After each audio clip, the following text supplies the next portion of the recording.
Today we're going to be talking about how to do keyword research for your content writing.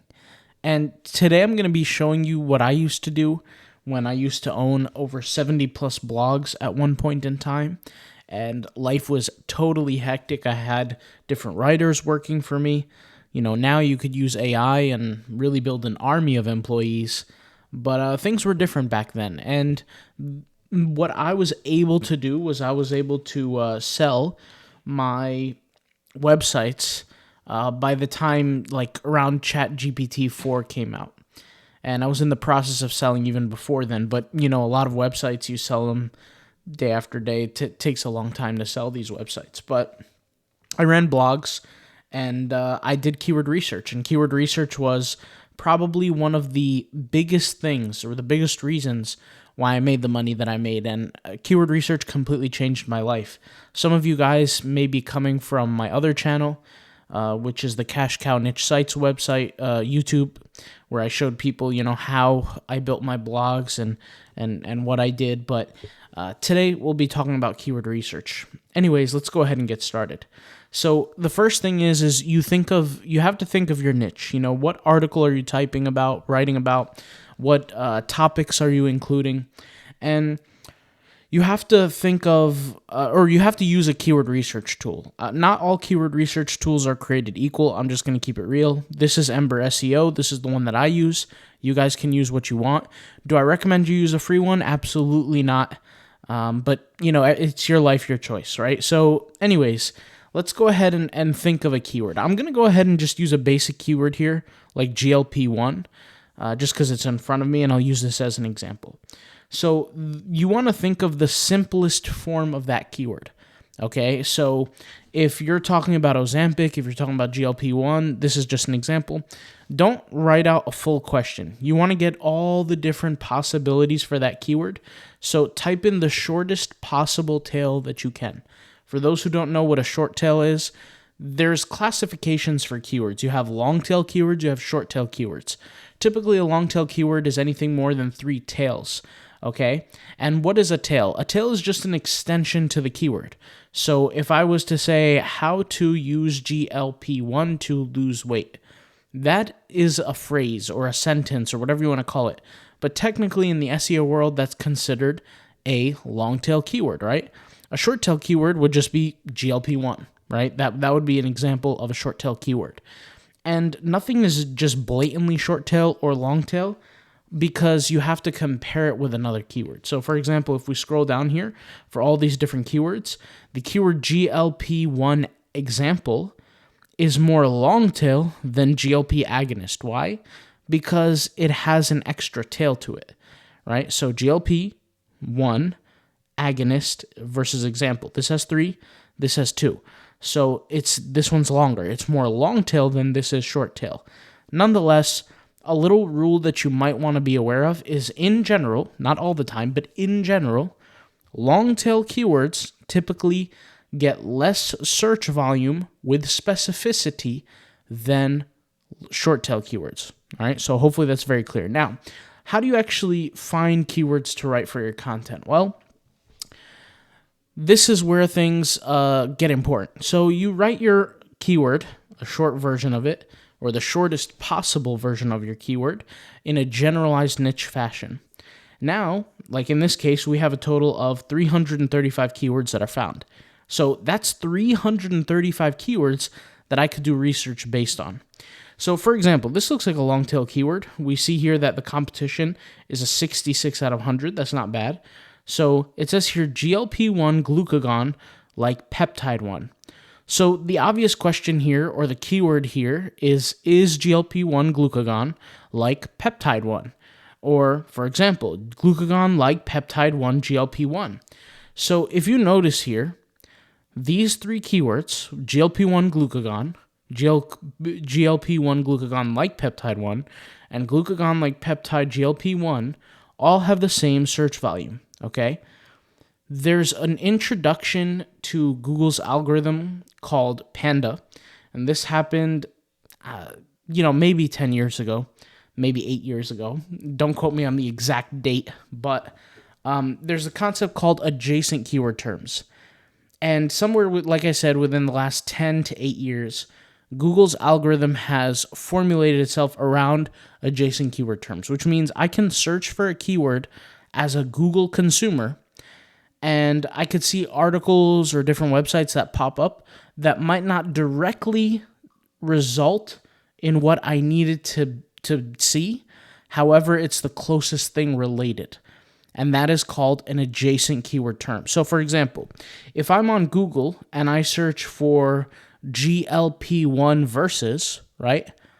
Well, GLP-1 versus it kind of insinuates that I'm going to add a agonist to it. So GLP-1 versus BPC-157, GLP-1 versus testosterone, GLP-1 versus whatever, right?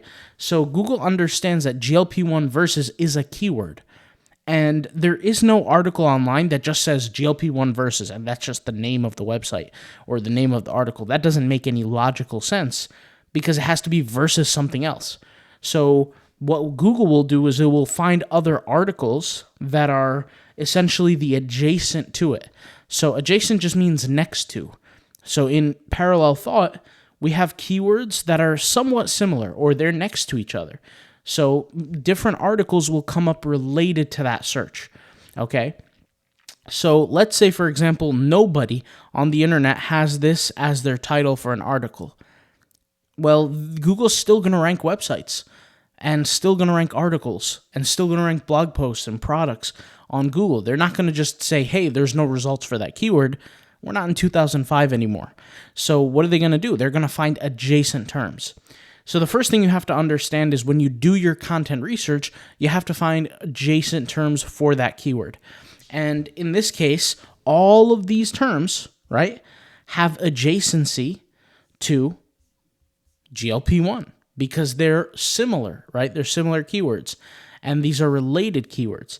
So what your job is to type a very short tail keyword, the generalized version of it, and then find the extensions of that. And based on these extensions, then you can start creating a formula for a logical blogging approach. So for example, if I have a blog on GLP-1 and I look at a keyword like this, it says GLP-1 agonist medication list. Okay, well, this right here could be a full-on article by itself.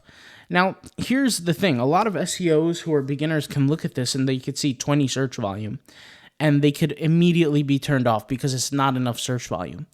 And most beginners would be turned off, but the truth is it's not really 20.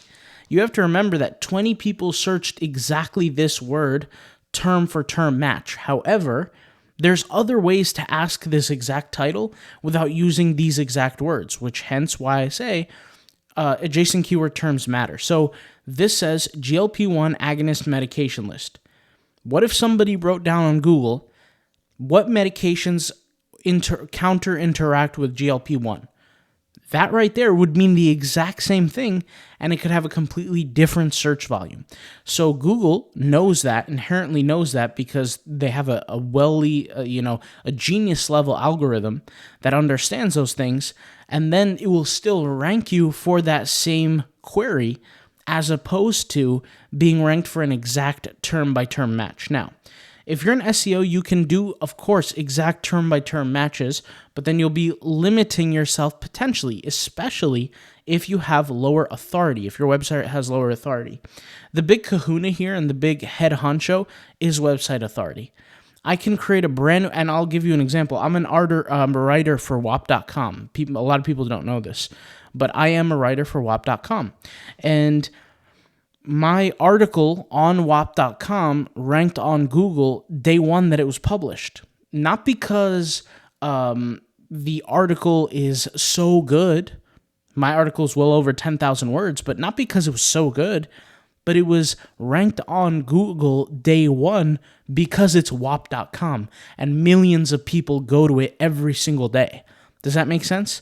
So people need to understand the value of authority as well. You can write the perfect article with the perfect keyword insertions, at the perfect level. That doesn't mean you're going to rank because your website might not have any authority.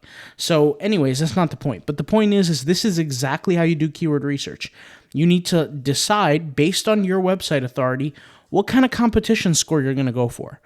And the only way you can actually figure that out is you have to start trying things. You're going to have to start trying different keywords. You're going to have to start trying different buyer intent keywords, right? Because Google, trust me, Google has an understanding of the different levels of buyer intent for your keyword, right? They know that websites with lower authority are going to have more trouble with commercial type intents as opposed to informational based intents. So there's all these different things that come into play. But your job is, and there's no set number, but your job is to go out there and try and test different articles. And when you do test different articles, you need to save and export this data. Like you see how there's an export button here? You click on this export button, you need to export this data, and you need to keep a spreadsheet of the articles that you're creating with the keywords that you're targeting, their SEO score, their search volume, and your potential search volume. You need to look at the competition. You need to save that information because when you do write an article, and you need to look back as time goes on and see what has that article really done for you from a Google standpoint. I'll give you an example. I used to own a huge peptide website back in the day, maybe like 5 years ago, 6 years ago, and this was really before peptides really took off. I mean, peptides started to become a thing like 2-3 years ago, where people started to frequently talk about them. But I owned a peptide website, and I actually showed people a sample of how I would build it, and I created a whole website in front of people on my other YouTube channel. But like I said, I digress. And when I was building this site, I would write article topics that really didn't have any search volume whatsoever, but I was getting somewhere in the thousands, like 2,000-3,000 visitors per day for those particular articles.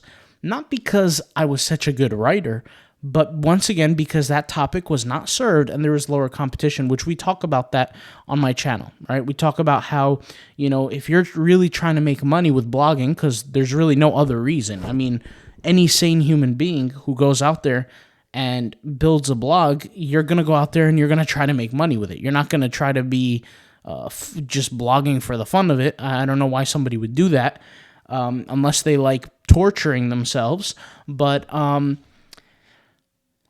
I don't want to distract myself, but basically, if you're doing it for the money, you have to start paying attention to your keywords, and you have to treat it very, very seriously. And I get so many questions of people telling me, like, what should I do? What niche should I do? What should I do here? What should I do? It doesn't matter. Google's here to serve everybody, but they have to pick from the best opportunity. And part of that is authority, because authority just means relationship. And the other part of that is the keyword selection, is the adjacent keyword terms, is the authority scores, is the SEO scores, is the buyer intent, is the actual keyword, and the searches. All those things matter. So that's exactly what you want to do for some keyword research when you're doing content writing. Hopefully this video helps. I'll talk to you guys later.